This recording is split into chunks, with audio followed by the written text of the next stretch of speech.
Gaza के अल शिफा अस्पताल का इस्तेमाल क्या वाकई में हमास के आतंकवादी कर रहे थे? यह सवाल यहां पर उठ रहा है, लाजमी भी है।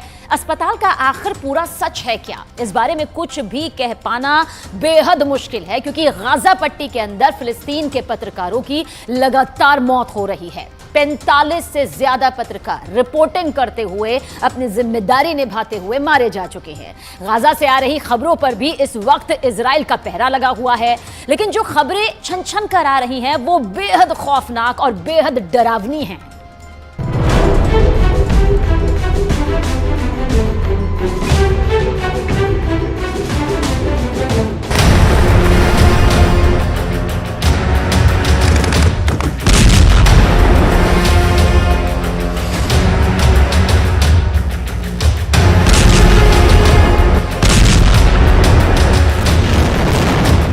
गाजा के अंदर मरने वालों का आंकड़ा लगातार बढ़ता जा रहा है। जैसे जैसे युद्ध की रफ्तार बढ़ रही है और युद्ध में समय आगे बढ़ रहा है, वैसे वैसे लाशों का ढेर लगता जा रहा है।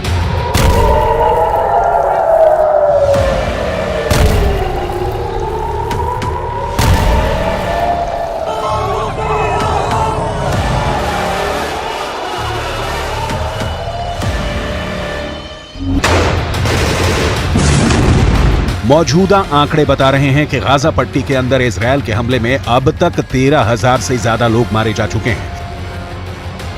इनमें करीब 5,000 बच्चे हैं और 4,000 से ज्यादा महिलाएं हैं, यानी 60% से ज्यादा मौतें महिलाओं और बच्चों की हुई हैं।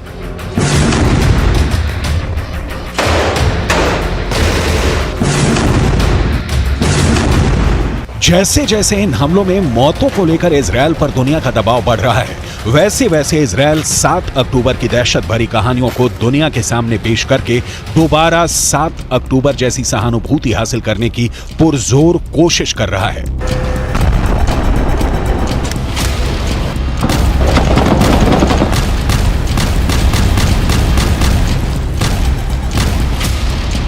जरा इस तस्वीर को देखिए। यह 19 साल की इजरायली लड़की है जो 7 अक्टूबर को हमास के द्वारा किडनैप कर ली गई थी और इसकी हत्या अल शिफा अस्पताल के अंदर की गई। यह दावा इजरायल डिफेंस फोर्स ने किया है। यह हत्या कितनी दर्दनाक थी और इस हत्या को छुपाने के लिए हमास ने क्या कोशिश की, इजरायल डिफेंस फोर्स ने इस पर क्या बयान दिया है और इस लड़की की जिंदगी खत्म होने के पीछे की सारी कहानी क्या है, ये हम आपको आगे बताने वाले हैं। लेकिन सबसे पहले हम बात करेंगे गाजा के अल शिफा अस्पताल की, जहां पर इजरायल डिफेंस फोर्स ने एक और खतरनाक सुरंग ढूंढने का दावा किया है। इजरायल डिफेंस फोर्स के द्वारा तलाश की गई ये वो नई सुरंग है जो अल शिफा अस्पताल के कैंपस के अंदर मिली है। इसके पहले भी इजरायल डिफेंस फोर्स ने एक और सुरंग अल शिफा अस्पताल के पास होने का दावा किया था और उसकी तस्वीरें भी जारी की थी। देखिए किस तरह से इजरायल डिफेंस फोर्स के एक सैनिक ने एक ही वीडियो में, एक ही फ्रेम में अल शिफा अस्पताल की इमारत और अल शिफा अस्पताल के बाहर मिली सुरंग की तस्वीर को कैद किया था और दुनिया के सामने रखा था। लेकिन अब ये दूसरी सुरंग है जो अल शिफा अस्पताल के कैंपस के अंदर मिली है। प्रोपेगेंडा करने में माहिर इजरायल डिफेंस फोर्स ने बाकायदा एक वीडियो जारी किया है और उस वीडियो में दिखाया गया है कि ये सुरंग किस तरह से अल शिफा अस्पताल के कैंपस के अंदर से मिली है। सुरंग को अल शिफा अस्पताल की फेंसिंग के अंदर दिखाया गया है। ये सुरंग जो कि ऊपर से एक बड़े गड्ढे जैसी नजर आती है, इसके आसपास इजरायल के तमाम सैनिक नजर आ रहे हैं और इस सुरंग के अंदर बाकायदा लेजर रोशनी करके ये दिखाया गया है कि ये सुरंग कितनी गहरी है। इजरायल डिफेंस फोर्स का दावा है कि ये सुरंग 50 मीटर से ज्यादा लंबी है। ये सुरंग आखिर अंदर कहां तक गई है? क्या वाकई में अल शिफा अस्पताल के नीचे बने हेडक्वार्टर से ये सुरंग जुड़ती है? ये वो सवाल हैं जिनका जवाब इजरायल डिफेंस फोर्स को देना है।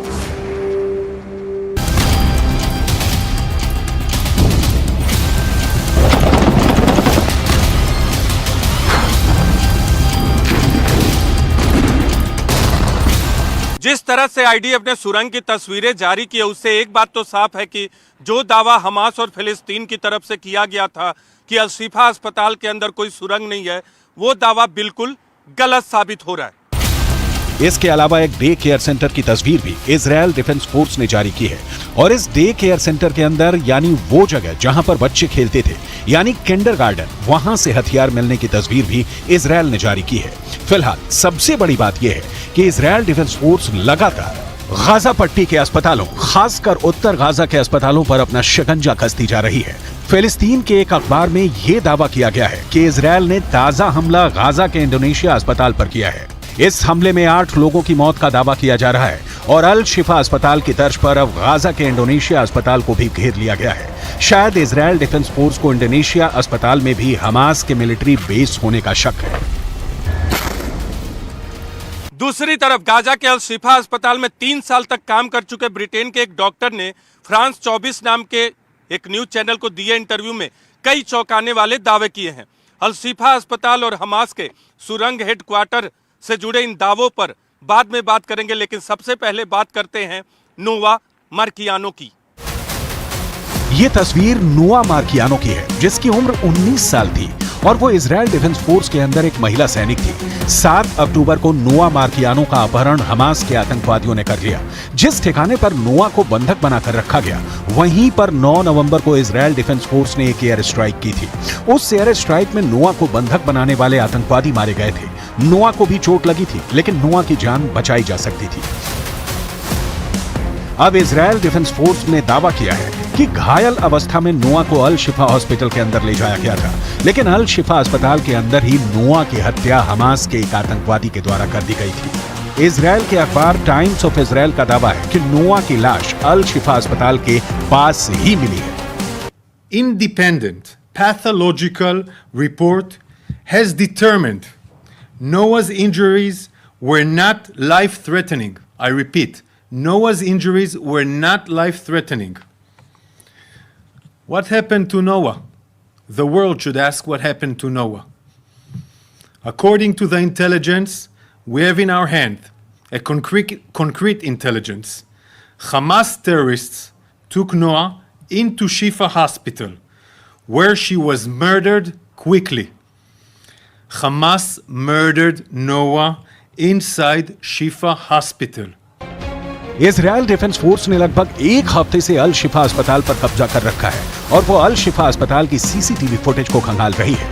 और इसी दौरान उसे अल शिफा अस्पताल का एक ऐसा सीसीटीवी फुटेज मिला है जिसको रिलीज करके इजरायल डिफेंस फोर्स ये दावा कर रही है कि अल शिफा अस्पताल का इस्तेमाल हमास के आतंकवादी हेडक्वार्टर के रूप में कर रहे थे। इजरायल डिफेंस फोर्स के द्वारा दी गई सीसीटीवी फुटेज हम आपको दिखा रहे हैं। इस सीसीटीवी फुटेज में आपको साफ नजर आ रहा होगा कि 7 अक्टूबर 2020 को सुबह 10:55 की यह तस्वीर है। गौर करने वाली बात यह है कि इजरायल पर आतंकी हमला भी 7 अक्टूबर की सुबह ही हुआ था। इन तस्वीरों को ध्यान से देखें तो यह बिल्कुल साफ नजर आता है कि पूरे वीडियो में ऐसे कई लोग नजर आ रहे हैं जिन्होंने बाकायदा अत्याधुनिक बंदूकें रखी हुई हैं। उनके कंधे पर अत्याधुनिक हथियार नजर आ रहे हैं। इजरायल डिफेंस फोर्स का दावा है कि इस सीसीटीवी फुटेज में 2 बंधक दिख रहे हैं। एक बंधक थाईलैंड का नागरिक है और दूसरा बंधक नेपाल का नागरिक है। इसके अलावा एक बंधक को घायल अवस्था में अस्पताल के अंदर लाया गया था, जो स्ट्रेचर पर नजर आ रहा है। टाइम्स ऑफ इजरायल ने दावा किया कि ब्रिटेन के एक डॉक्टर ने फ्रांस 24 नाम के एक न्यूज चैनल को इंटरव्यू दिया। ये डॉक्टर 3 साल तक गाजा के अल शिफा अस्पताल में काम कर चुके हैं। गाजा के अल शिफा अस्पताल में काम करने वाले इस ब्रिटिश डॉक्टर का दावा है कि अल शिफा अस्पताल में कई ऐसी जगहें थी जहां पर उसे जाने के लिए मना किया गया था। ये कहा गया था कि अगर वो प्रतिबंधित क्षेत्र में जाएगा तो उसे गोली लग सकती है। टाइम्स ऑफ इजरायल ने दावा किया कि अल शिफा अस्पताल के अंदर हमास के हेडक्वार्टर का दावा करने वाले ब्रिटिश डॉक्टर ने अपना नाम नहीं बताया, क्योंकि उन्हें डर है कि गाजा में मौजूद हमास उनके सहयोगियों को मार सकता है। अल शिफा अस्पताल में काम करने वाले इस ब्रिटिश डॉक्टर ने आगे कहा कि सावधान किए जाने की वजह से मैं गाजा के अल शिफा अस्पताल के प्रतिबंधित क्षेत्रों से दूर रहा, लेकिन मैंने कुछ संदिग्ध से नजर आने वाले ऐसे लोगों को अस्पताल में हर समय अंदर और बाहर जाते देखा जो चिकित्सा कर्मी नहीं थे। ये लोग अस्पताल के बेसमेंट के अंदर जाते थे। इजरायल डिफेंस फोर्स ने इस ब्रिटिश डॉक्टर के इंटरव्यू को आधार बताते हुए एक बार फिर कहा है कि इस इंटरव्यू से साबित होता है कि अल शिफा अस्पताल का इस्तेमाल हमास के आतंकवादियों के द्वारा हेडक्वार्टर की तरह किया जा रहा था।